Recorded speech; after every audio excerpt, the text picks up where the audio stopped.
Welcome to the School Owner Talk podcast, the longest-running martial arts school owner podcast in our industry. Join Duane Brumitt and Allie Alberigo as they share expert insights, proven strategies, and the keys to growing your martial arts business. Let's take your school to the next level. And now here's our hosts, Duane and Allie.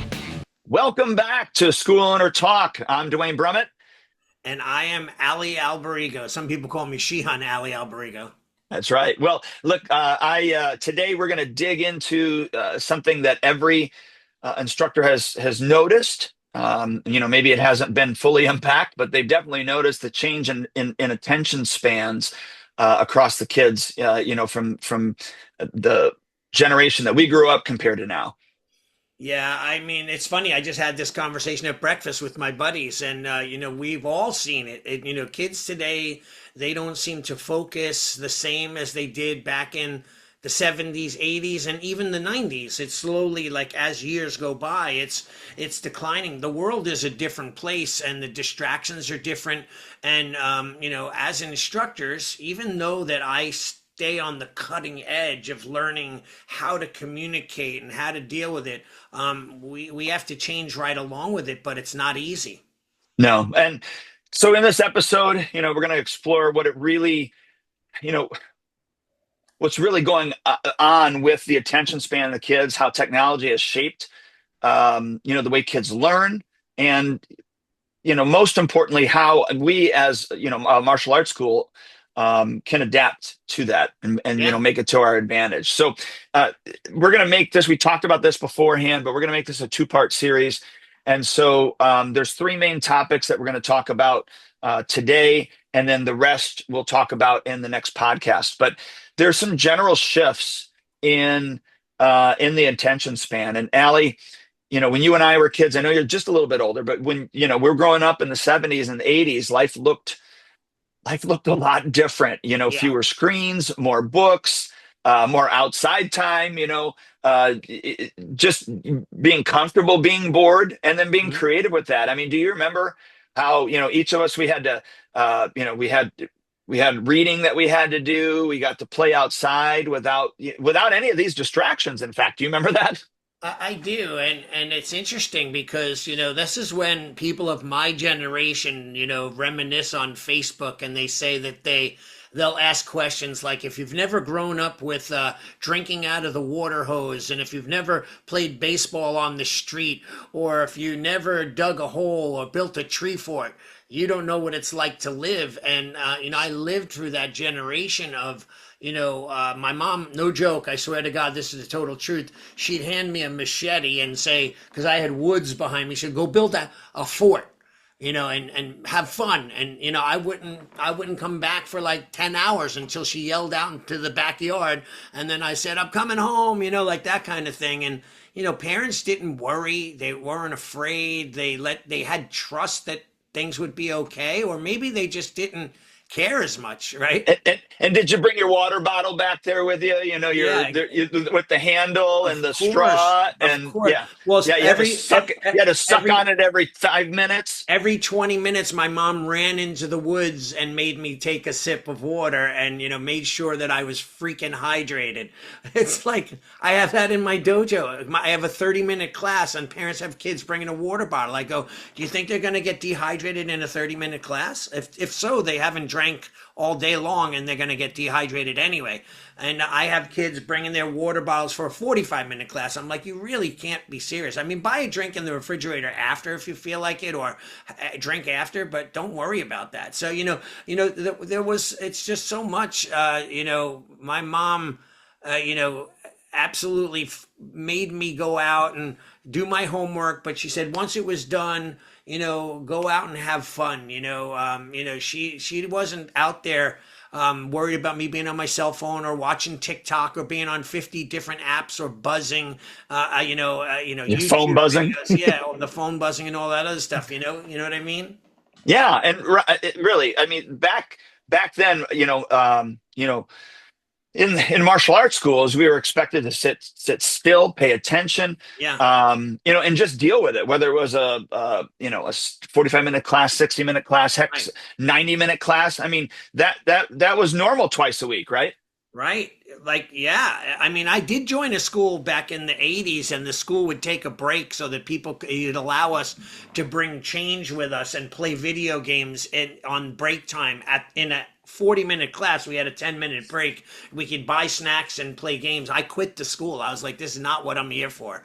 I was like, that was the first time I started to see stuff like that go on, and I was out of there, and I was a young kid. I knew better.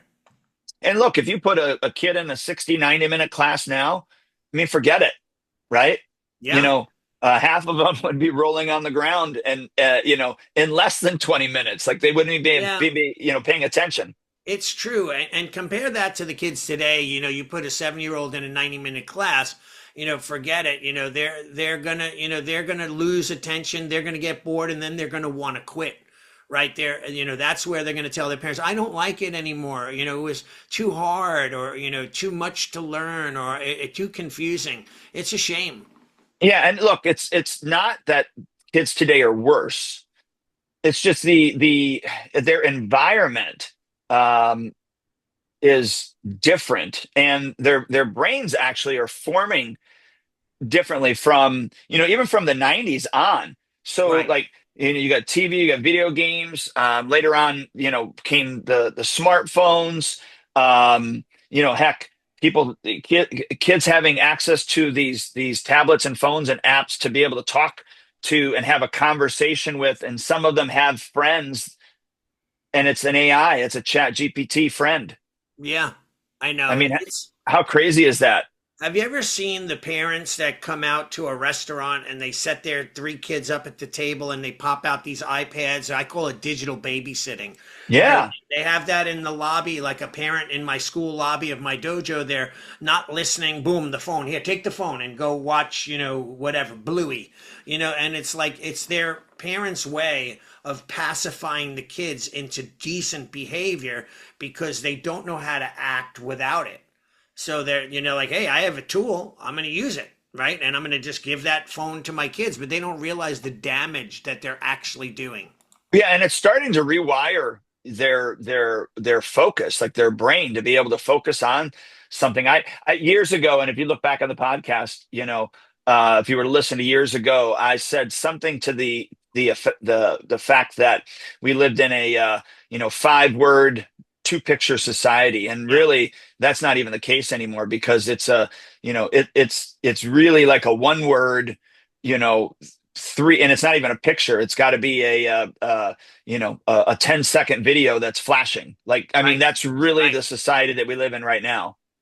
Yeah, that started back in the MTV generation where videos were editing quickly. Like, it wasn't just like a picture of a person standing on screen singing a song. It was 20 different edits from different angles with different flash effects in between, going back and forth from the drummer to the guitarist to the this to the that, just to keep our brain engaged, right? And Y- Yeah, but it wasn't that fast. If you go back and watch those compared to, like, one of the this was maybe a few years ago, that cartoon Spider-Man that came on, and they Mhm. had to do that, the disclaimer in the beginning about flashes of light, Yeah. and get like that. That movie, I can't forget what it was called, but that cartoon one of Spider-Man, that made me sick Yeah. just watching it, how Same. fast that moved. You know what I Yeah. mean? Yeah, and there's a study that showed kids in the 70s and 80s could sustain attention for 2 to 3 minutes longer on average than kids in the 2010s. Now, I can imagine in 2025, it's even worse. And that might not sound like much, but when you're teaching in the martial arts, that's different. And, the difference is huge. And, I find it interesting. Again, just my friends and I were just chatting at breakfast at how we have to show a technique from 5 different angles, 5 different languages, meaning not different languages, but in English, but 5 different ways of communicating the same sentence and explanation, right? It's like having an owner's manual written in English only, but it has 5 different ways that they explain how to put the whatever piece of furniture together. It's still in English, but it's written 5 different ways. Yeah. And it's hard to get people to, and I'll show them. And I'll show them a grab and I'll say, grab me, and they'll grab me one way, and then they grab the wrong way. And I go, just grab this way, try it this way, and they can't get it just for the practice of the exercise. They just Well, can't. not even knowing their right from their left, Oh man. and think about it. 2 minutes, 2 to 3 minutes could actually mean the difference between finishing a form or having to restart, because half the class actually zoned out. Yeah. Well, it's interesting. I discussed this at breakfast where one of my main instructor videotaped a lot of our forms, our kata, and he put them on the screen. And we have a screen that we use for attendance and check in and Zoom, which Zoom classes come in. So we have a screen there, and he recorded the kata. And then one day I see him sending a group of kids to the right side of the room and say, work on this form. And I'm like, you have it on video? Like, what are you kidding me? Like, they're gonna pay us to teach them live, and we're gonna send them to the corner to practice. And I'm like, I just don't think this is good. But I that was all in my head. I'm saying this, and then I watched, and every one of them were practicing hard and doing better watching the TV than they would be doing it with a live instructor. So two-dimensionally, they were getting it better than they had a person there explaining it and showing it and demonstrating it and correcting them. It's just the way they've been brought up. They're used to being on screen since they were infants, That's crazy, isn't it? right? And it works. So I mean, there is a way for us to incorporate that more. And let me be honest. Honestly, attention spans didn't just shrink out of nowhere, right? They got conditioned, that this is what has been happening for years, the dumbing down of society, so to speak, right? Kids in the 90s had cartoons like the Power Rangers and Pokemon, quick edits and cuts, but now it's like a TikTok, Instagram world, which I'm into. I watch when I wake up in the middle of the night and I can't sleep. I'm on my phone scrolling through Instagram, watching video after video, these little 20 seconds, 1 minute snippets of things. And it keeps my attention. I'm addicted to it just like any kid would be in a way. Yeah, every 10 seconds it changes, right? Yeah. And Yeah. what's interesting is, I actually think that there might be a silver lining because, while yes, kids' attention spans are shorter, um, it focuses, I think, us as an instructor to be more creative. Right. And so we can't just, lecture them and run the same drills for 20 minutes like we did in the old days, right? Right. Yeah. I that's true. It's almost like we're entertainers and educators, which we call edutainment, right? That's right. We have to keep that pace moving, which I see. Like I'll walk out, and unfortunately, I'll see. How you go out, and let's say, normally you have 20 people in a class, but for some strange reason, only 4 or 5 showed up. Your energy is drained. You're trying to keep people excited. Give me a loud yes, sir, and it's only four or five kids going yes, sir. There's just no energy there, right? And I always say, on a scale of 1 to 10, 1 being the worst, 10 being the best, where do you think our energy is? And they're all like a 4, and I'm going, but we got to be like at least an 8, and it's hard to keep that pace going and keep that energy up. But if we don't do it, those 4 or 5 that showed up to class will no longer come. Right. So we have to be entertainers on a stage, and every performance is the best performance we've ever done, to keep them engaged. Yeah, I agree. Which brings up another question. Do you think that today's students are learning less deeply, because the shorter attention spans, or are they just learning differently? I would have to say that it's kind of both, to be honest. I'd say differently. They may not sit still and listen, but in a 20-minute lecture, they might not sit and listen to a 20-minute lecture, but they'll remember a 5-minute game or story that I told them.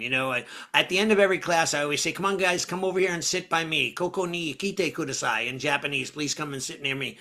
Please come here. And they all yell out, "Story time with Shihan," and they run over and sit. And I usually tell them a story, and they listen to it. And sometimes they remember the story, right? So, if it's a 5-minute game or a 5-minute drill, or the same lesson reviewed but only for 5 minutes, it's up to us and on us to do, to adapt and to their reality. Honestly, we could always say kids these days, and every generation has said, "Oh, kids these days," when I was a kid, blah blah blah. But it's true, the decline of attention span and aptitude, and I'm trying to think of another good term, would be like really like awareness of what's going on has changed dramatically. So do we just complain about it or quit and retire and throw our hands in the air, or do we adapt to the reality that we're dealt with instead, of wishing that we were back in time, which I often do. Yeah, well, I think we all wish the good old days, right? Yeah. And for a school owner that's listening, that's, I think, the real takeaway. Don't fight the trend. Recognize that the attention spans really have shifted from, generation to generation, and your class structure also, I believe, has to shift as well. Right. Now, let's kind of talk about technology, because you kind of brought this up. Technology's roles in shortened attention spans or shortening focus. So, Right.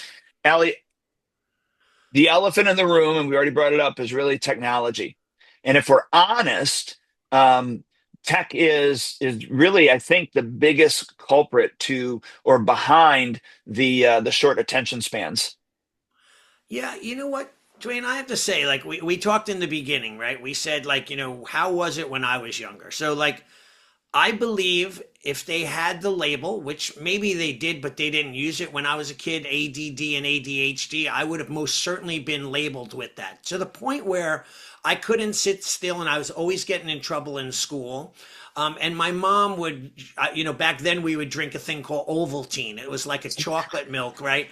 And my mom would sneak B12 vitamins in Ovaltine and she would dissolve it because she heard that it would calm me, right? And bring me down the energy so I wasn't bouncing out of my seat.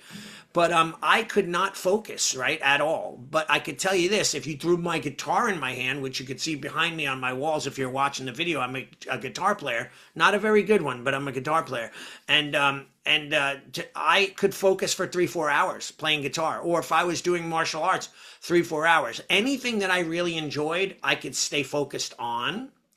Nowadays, though, I don't know if people could focus on anything for that period of time. So we have to really start to adapt to that. So, they're Well, everything is short, right? Everything is short, yeah, fast, and really designed to capture their attention. exactly. Yeah, definitely. And when I say when you say capture their attention, it's just for a very minimal amount of time. That's really all they're looking for, is that quick 30-second flash. That's all they got to get into their brain. Done and doing it numerous times a day, now it becomes part of their psyche and how. Yeah, exactly. Well, their brain is really expecting that, and it's not just entertainment as well, because even education.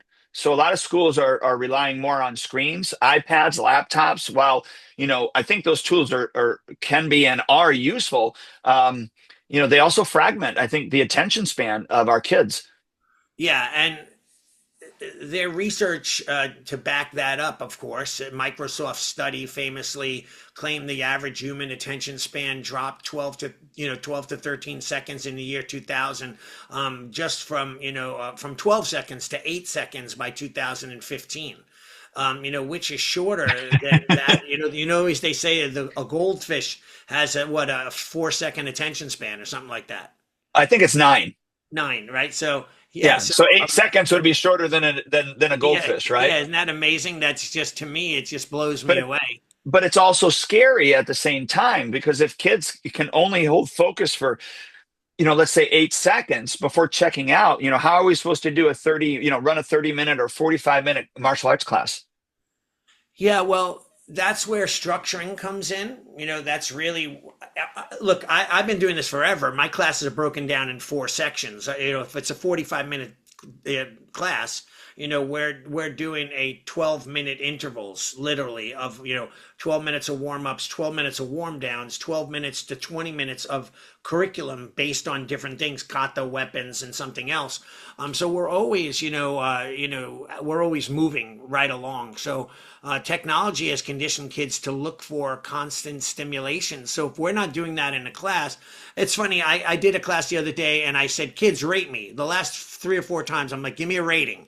1 to 10, 10 being the best, 1 being the worst. How do you like today's class? And kids are like 10, 11, 15. I'm like, okay, thank you. That's great. One kid goes a 2. I'm going, really?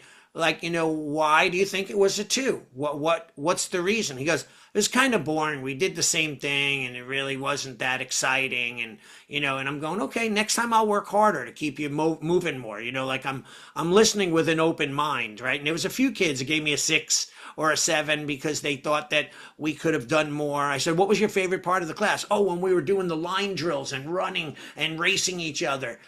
Fun. Games for activity, that kind of thing. Sure. Sure. Movement, right? Yeah, And we exactly. have to be cognizant of the fact that we can't give, 5-10 minute explanations anymore. Things need to be quick. They need Yeah. to be shortened. There needs to be brevity, and there probably should have been a long time ago, anyways. But uh, we really, just as an aside note, we try to use the number 3 in almost everything that we do because we're TriStar. So when Right. we give an explanation, we really only want 3 points, or the move has three positions or 3 parts of the move. To the best of our Right. ability, that's what we try to do, just Cool. because then everything is congruent. And I guess another angle, though, to kind of go along with this is technology really also promotes, even though this is kind of debated, as multitasking, or at least the illusion of it. So kids will be I doing. know you don't love that word. You don't I believe that. don't. Yeah.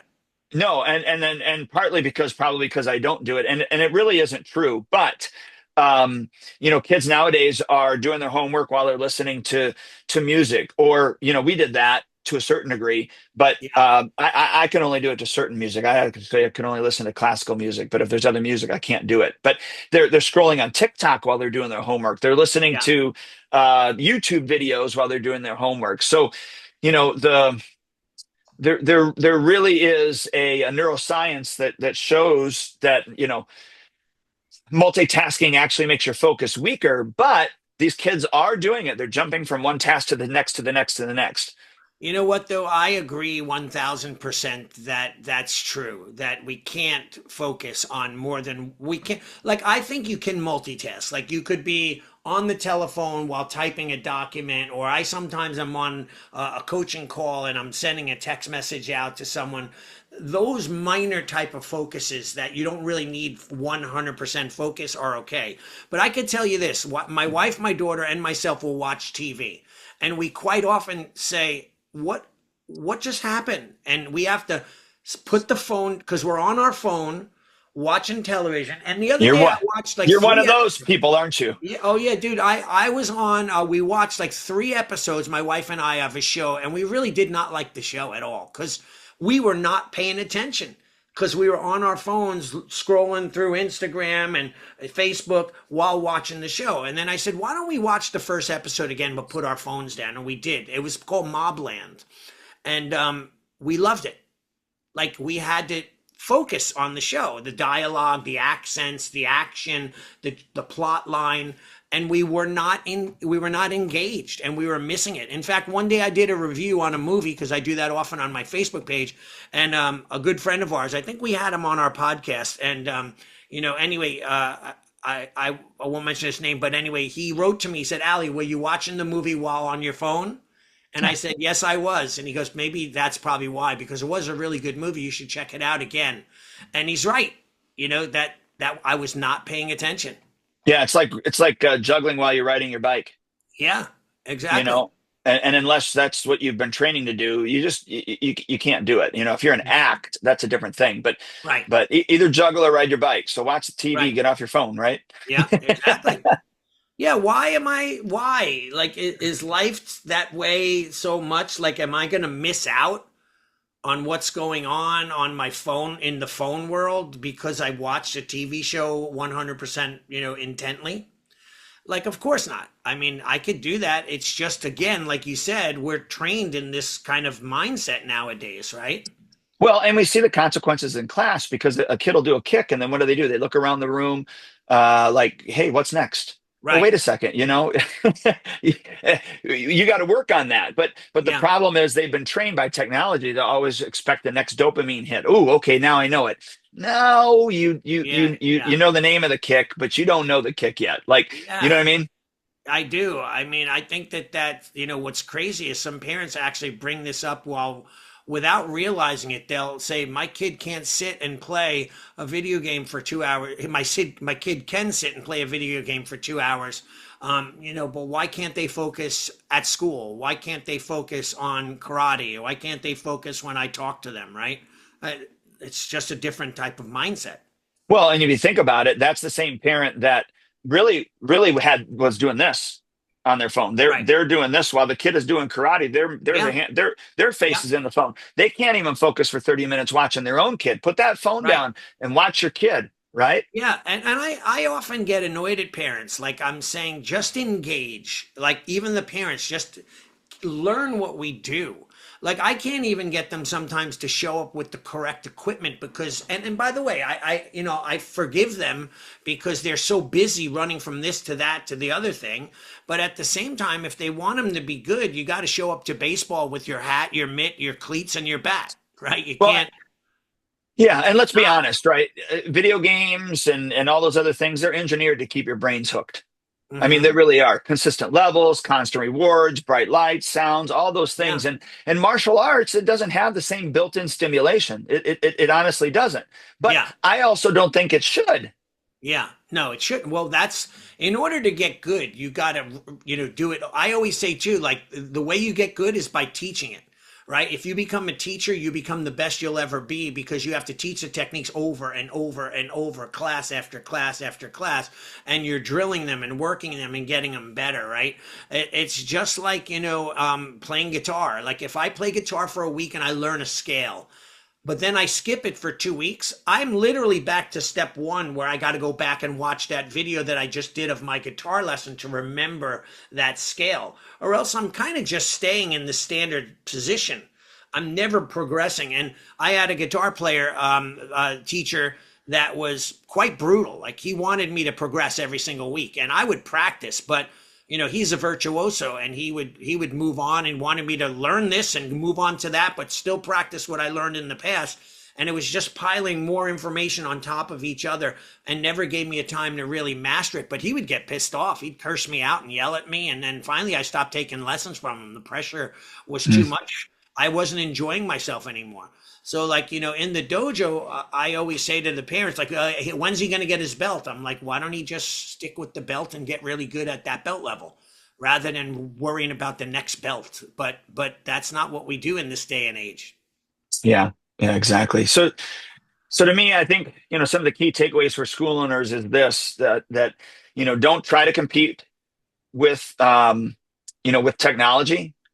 Because you're going to lose. So instead, use short, engaging, chunks of instruction to really meet the kids, where they're at, and generally build their capacity for focus that can be sustainable longer. Yeah. Yeah, and of course, that's exactly right, Duane. Well said. And tech might have shortened their attention spans, but it also challenges us to get sharper in how we teach. Yes, we have to be better to make them better, and it makes our job that much more difficult because we're working against kids that don't have attention or they're not staying focused, and we're trying to get them to be better, right? And then when they want to quit, parents are like, okay, then quit. Like, so we're putting in all that time and effort, and they're not focused, the parents, on keeping the kids on their game and so on. But when we do it right, martial arts becomes the antidote, right? I've always said it's the magic pill, that's going to help fix society, the antidote to fast, shallow attention spans and the digital world. We're going to help make people better at focusing. And by the way, if we do that, this is going to be the best thing they ever got out of martial arts, because they're not getting it anywhere else. Right. Agreed. No, I couldn't agree with you more. So, I think with that said, talking about some instructional implications that we need to know. So now, I mean, we've talked about the changes in the attention span and how technology really plays into that. I think the big question really becomes, what do we do about it, or what do we do about it in our classrooms? Well, that's the key. I mean, we just can't throw our hands up and say, well, kids can't focus. They're stupid. They can't do it anymore. We have no other choice. Our job as instructors is to adapt to teaching so that we're meeting them and where they're at currently. And, we are trying to get them to be where we want them to be, and grow to where we want them to grow, right? We have to be like ninja. We have to use our technologies against, the obstacles we have to overcome them. Yeah, exactly. I think one of the first shifts is, shorter lesson segments. And if you haven't done that, back in the day, you could run a 15-minute drill and run it, and the kids would stick with it the whole 15, 20 minutes, whatever. And today, 3 minutes, 2 minutes, 4 minutes, by that time, half the class is really wandering mentally. Right. Yeah. Like breaking up the drills into smaller chunks is no problem. Like, it works really well. It always did, instead of 15 minutes on a roundhouse kick, do 3 minutes and switch it to a game where, the game is a fun-based drill, but it's involving, kicking, right? So, it's really, the kicks are there. We're just teaching the core technique. Then we're drilling it in a fun game, changing it up a little, which we have called for years, disguising repetition, right?